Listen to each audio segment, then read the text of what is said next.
Habari za saizi jamani. Naitwa Fanuel John Masamaki, maarufu kama Zero Brain au Mr. Makoti. Wengi wanifahamu kupitia video za mpira, lakini kiuhalisia sipo nilipoanzia. Nilianza tasnia hii mwaka 2023 na content yangu ya kwanza haikuwa content ya sports kama tunavyodhani, bali ilikuwa ni normal comedy. Lakini kali siku zilizozidi kwenda, kuna siku nikatengeneza video moja ambayo inahusiana na sports, na video hiyo ilipokea mashabiki wengi sana, ilipokea taswira kubwa, na ndipo nilipoona kwamba huku ndipo nastahili kuwepo na Intimaisha Sports. Nakumbuka video hiyo ilikuwa ni video kuhusu Simba na Yanga. Ilikuwa video yangu ya kwanza ya sports 2023 kwa mwezi wa 4. Nikaanza kucheza video za sports, lakini kuna siku pia nilianza video ya kuhusu Ronaldo. Video ile ndio ilifungua milango yangu yote ya mafanikio, kwa maana ilivuka mipaka na borders tofauti, kwa maana ilikuwa haina lugha kana kwamba hapa ni Kiswahili. Ilikuwa ni mtangazaji tu akitafsiri kuhusu Ronaldo, lakini mwisho siku ikawa nimepata wafuasi wengi sana kupitia ile video. Kwa hiyo wakati naanza, sikuwa nimeanza labda na kamera kali na computers za kueditia. Nilianza na simu yenyewe ilikuwa ina quality ndogo sana, yani kiufupi ilikuwa haina ubora ambao unahitajika. Na pia kuna sometimes ilikuwa nafika mpaka simu kushutia na kuwa nakosa, naenda kuazima kwa jirani ili tu ni shoot, afu baada nikisha post tu na msha simu yake. Kwa naona kwamba nilipoanza ni pagumu, lakini nilipoanzia hapo ulipo. Namshukuru Mungu kali siku ya kuzidi kwenda, na kutokana na maudhui ambayo nayafanya nimepata mafanikio makubwa sana. Kwanza fanikio langu kwa kwanza ambalo nimelipata ni kuwa na wafuasi wengi East Africa upande wa TikTok. Kuwa na wafuasi zaidi ya milioni 15.6. Kwa nimekuwa East Africa wa kwanza kuwa na wafuasi wengi, lakini nilipoanzia palikuwa panatisha kwa sababu ya miundombinu ambayo nilikuwa nayo, vifaa nilikuwa navyo, mazingira kutengeneza content. Kuna watu wengine wanatuambia kwamba unachokifanya sio sahihi au unapoteza muda, lakini mimi sikujali, kwa maana ni kitu ambacho nakipenda na pia kipo kwenye damu yangu. Kiuhalisia mimi ni mtu wa sports. Na mafanikio mengine ambayo niliyapata ni kuwa nominated kwenye tuzo ya Global Soccer Awards mwaka 2023. Tuzo ambayo kwa upande wa sports ni tuzo kubwa namba 3. Watu wa sports wanaelewa. Ya kwanza ni Ballon d'Or, FIFA na Global Soccer Awards ndio tuzo namba 3 kwa ukubwa duniani kwenye upande wa sports. Nilikuwa nominated na nilikuwa pia East Africa wa kwanza kuwa nominated kwenye tuzo kama zile pale. Lakini sikufanikiwa kushinda. Lakini mafanikio kwa hapo nilipata. Pia mwaka huu mwanzoni nilishinda tuzo ya TikTok ambayo ilifanyika kwa South Africa kwenye kipengele cha Sports Creator of the Year. Kwa hiyo mafanikio makubwa ambayo nimeyapata ni kama hilo. Na pia samani nimesahau kwenye Global Soccer Awards. Nilikuwa nominated kwenye kipengele cha Best Social Media Influencer. Kwa hiyo ina maana kwamba nilipoanzia ni kwenye jamani.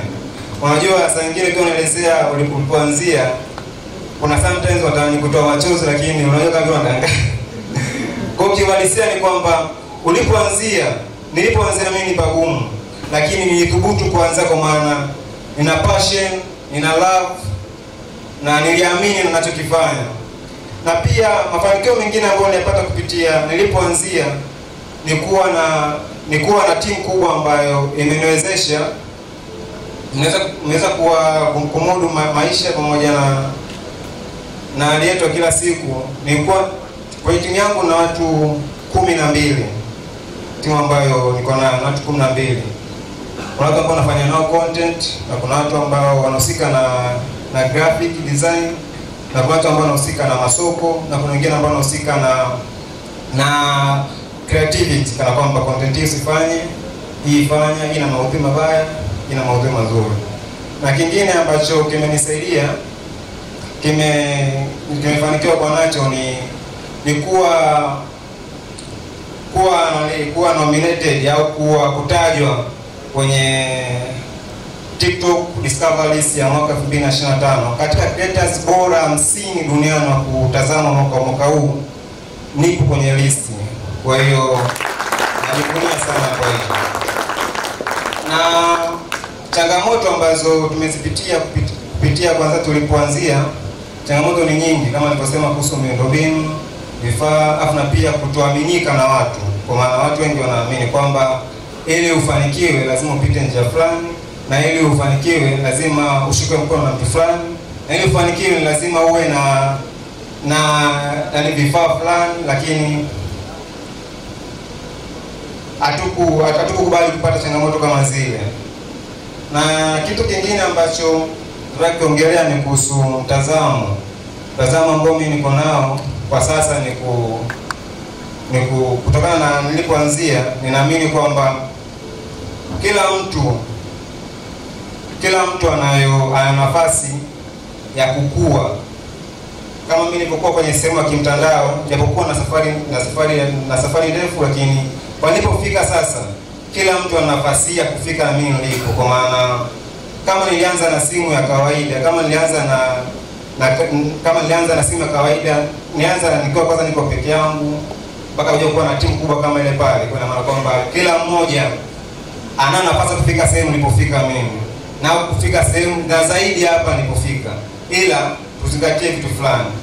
Cha kwanza ni kuwa na passion, cha pili kuwa na kuthubutu, na cha tatu ni kuangalia aina content unayotengeneza. Kwangu mimi nitashauri watu wengi sana, ili kama kuvuka borders, wazingatie sana lugha, aina content. Kwa maana kama wewe ni content creator, inabidi uzingatie sana sehemu ya lugha. Mimi nimejaribu kutumia vitendo sana, kwa maana nikiamini kwamba lugha na mipaka yake. Kwa upande wa Kiswahili na mipaka yake, English na mipaka yake, pia Kichina ina mipaka yake, lakini kutumia vitendo, kila mmoja anaweza kaelewa nini unamaanisha, afu na inaweza ikakupa community kubwa sana.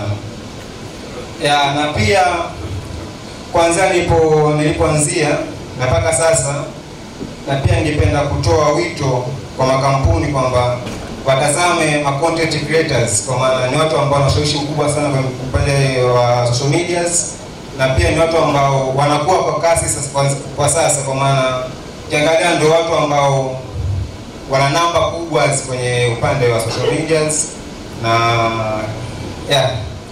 na kitu kingine samani jamaa, samahani, kwa maana hii siji imenichanganya yani. Wakati napanda hapa nifikiri niko sawa, nikachukua tuzo. Kukondo kama hivyo jamaa. Nashukuru sana. Basi ongea kama moja kuhusiana na hilo pekee yake. Jinsi ulivyoanza na hata pesa ambayo ulikuwa nayo kipindi hicho. Yaani wakati naanza ilikuwa kwanza baada ya kumaliza elimu yangu. Nimekaa mtaani sina cha kufanya. Nikaanza kuona video mtandaoni, na nilikuwa namkubali sana Kabilame, na sisi wote tunamfahamu. Sababu ya video zake anakuwa haongei, ni vitendo. Lakini sasa mimi sina kipato kikubwa cha kufanya vile, na wala sina labda ni simu kali ya kufanya kila chokifanya kama Kabilame. Kwa sababu tu nilikuwa napenda kufanya, nikasema naanza hivyo hivyo.